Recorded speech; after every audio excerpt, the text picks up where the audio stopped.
I have the pleasure to present to you Dr. Martin Luther King, Jr.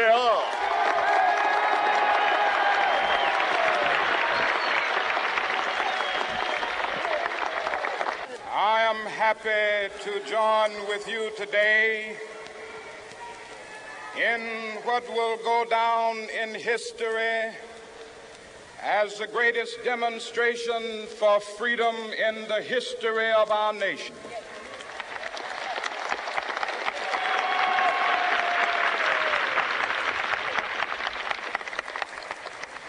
Five score years ago, a great American in whose symbolic shadow we stand today signed the Emancipation Proclamation. This momentous decree came as a great beacon light of hope to millions of Negro slaves who had been seared in the flames of withering injustice. It came as a joyous daybreak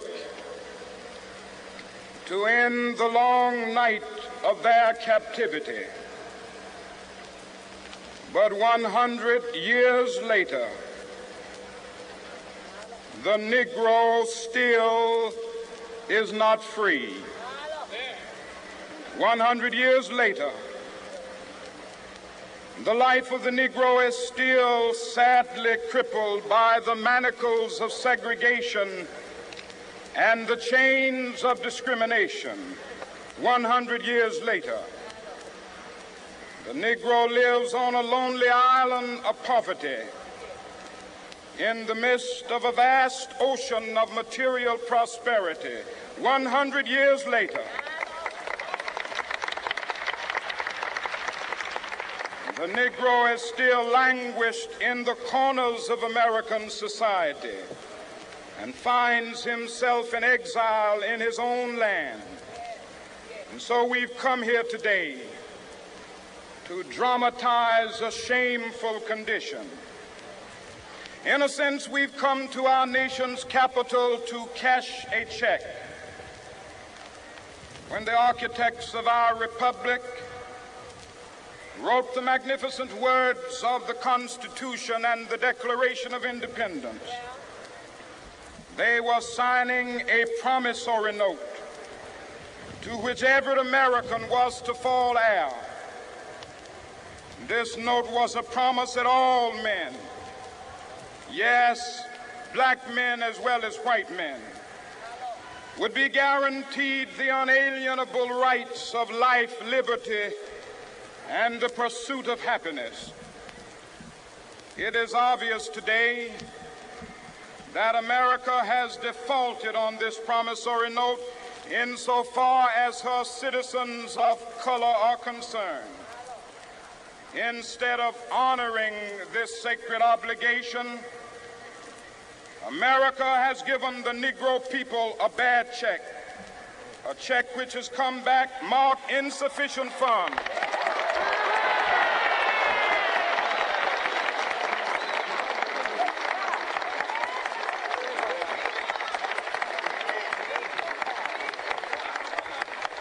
But we refuse to believe that the Bank of Justice is bankrupt. We refuse to believe that there are insufficient funds in the great vaults of opportunity of this nation. And so we've come to cash this check, a check that will give us upon demand the riches of freedom and the security of justice.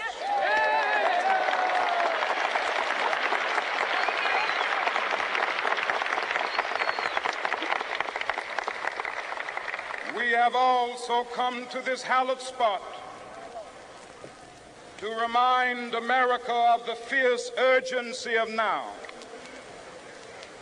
This is no time to engage in the luxury of cooling off or to take the tranquilizing drug of gradualism.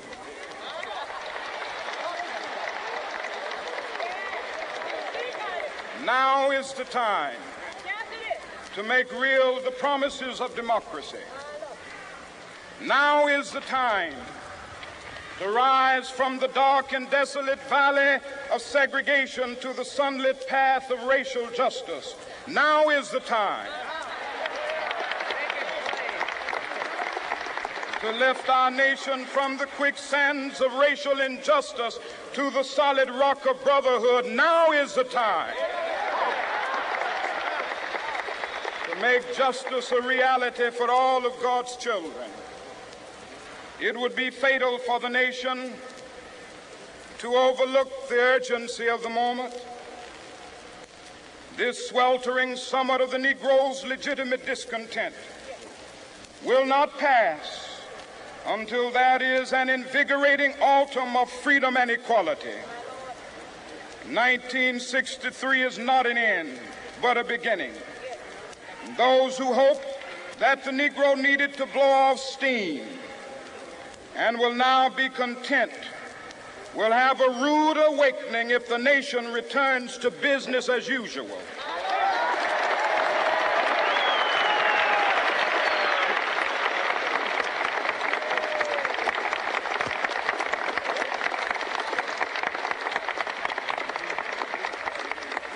There will be neither rest nor tranquility in America until the Negro is granted his citizenship rights. The whirlwinds of revolt will continue to shake the foundations of our nation until the bright day of justice emerges. But that is something that I must say to my people who stand on the warm threshold which leads into the palace of justice. In the process of gaining our rightful place, we must not be guilty of wrongful deeds. Let us not seek to satisfy our thirst for freedom by drinking from the cup of bitterness and hatred.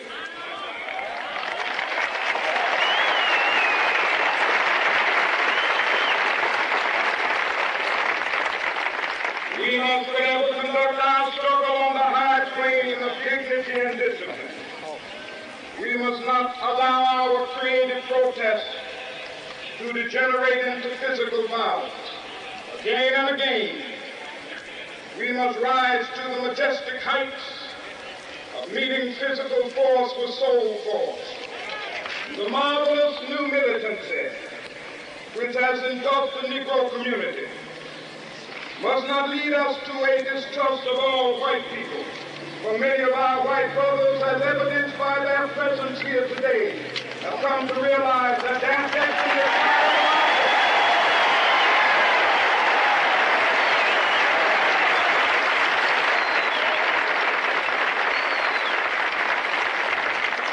they have come to realize that their freedom is inextricably bound to our freedom.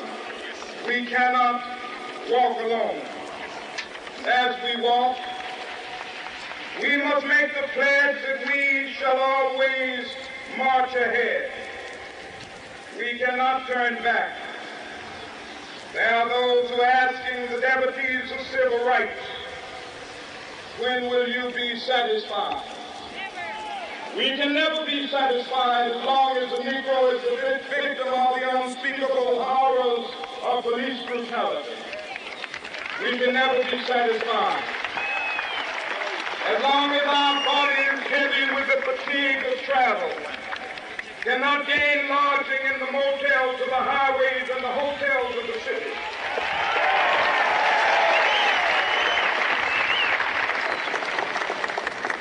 We cannot be satisfied as long as a Negro in Mississippi cannot vote and a Negro in New York believes he has nothing for which to vote.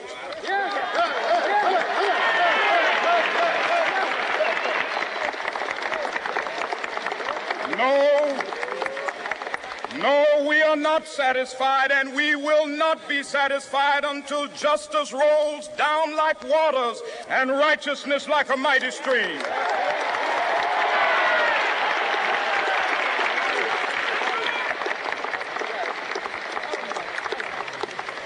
I am not unmindful that some of you have come here out of great trials and tribulations.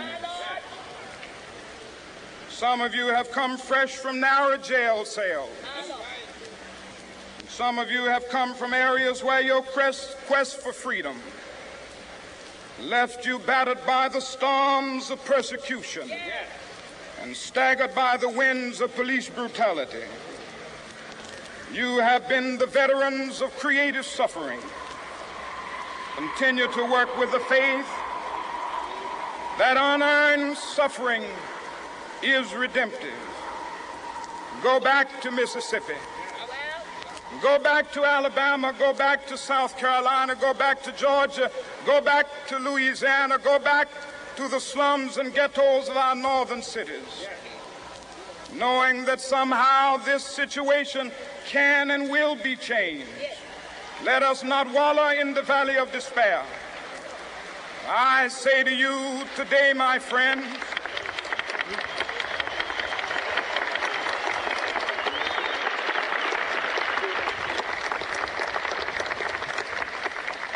so even though we face the difficulties of today and tomorrow, I still have a dream. It is a dream deeply rooted in the American dream. I have a dream that one day this nation will rise up and live out the true meaning of its creed. We hold these truths to be self-evident, that all men are created equal.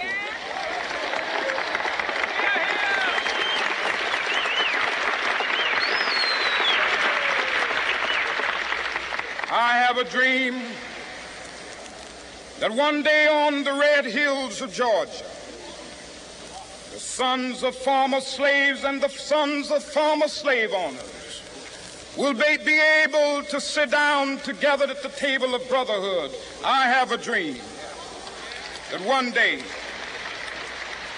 even the state of Mississippi, a state sweltering with the heat of injustice, sweltering with the heat of oppression, will be transformed into an oasis of freedom and justice. I have a dream that my 4 little children will one day live in a nation where they will not be judged by the color of their skin, but by the content of their character. I have a dream today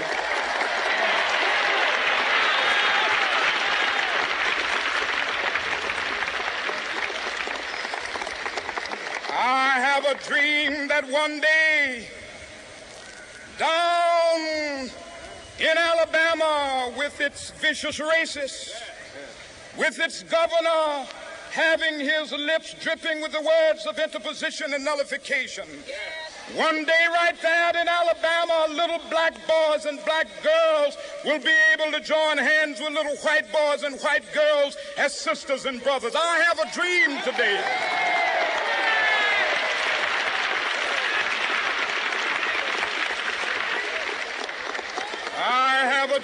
that one day every valley shall be exalted, and every hill and mountain shall be made low. The rough places will be made plain, and the crooked places will be made straight, and the glory of the Lord shall be revealed, and all flesh shall see it together. This is our hope. This is a faith that I go back to the South with. With this faith, we will be able to hew out of the mountain of despair a stone of hope. With this faith, we will be able to transform the jangling discords of our nation into a beautiful symphony of brotherhood. With this faith, we will be able to work together, to pray together, to struggle together, to go to jail together, to stand up for freedom together, knowing that we will be free one day. This will be the day. This will be the day when all of God's children will be able to sing with new meaning, "My country, tears of thee. Sweet land of liberty, of thee I sing.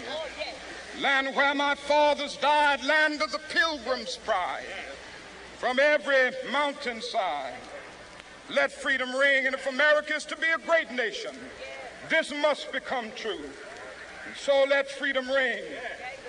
From the prodigious hilltops of New Hampshire, let freedom ring. From the mighty mountains of New York, let freedom ring. From the heightening Alleghenies of Pennsylvania, let freedom ring. From the snow-capped Rockies of Colorado, let freedom ring. From the curvaceous slopes of California. But not only that, let freedom ring from Stone Mountain of Georgia. Let freedom ring from Lookout Mountain of Tennessee. Let freedom ring from every hill and molehill of Mississippi, from every mountainside. Let freedom ring, and when this happens, when we allow freedom ring, when we let it ring from every village and every hamlet, from every state and every city, we will be able to speed up that day when all of God's children, black men and white men, Jews and Gentiles, Protestants and Catholics, will be able to join hands and sing in the words of the old Negro spiritual, free at last, free at last. Thank God Almighty, we are free at